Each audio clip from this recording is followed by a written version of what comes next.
唔食都嚟睇一睇。即日起至11月16日，永利於澳門大賽車博物館重磅展出全球首輛幻彩朱古力超跑。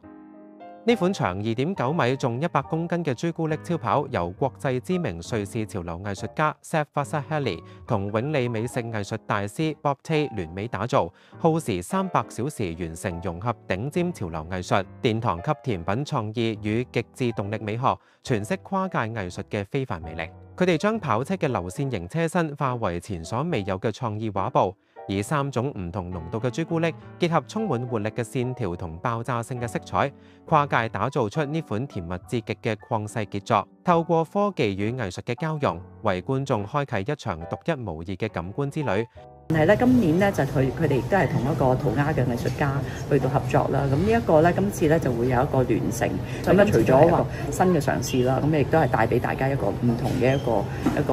即係可以話視覺同埋我諗都有少少嗅覺嘅一個嘅享受。因為咧，咁埋到去架車嗰度咧，都聞到好濃厚嘅一個朱古力嘅味道嘅。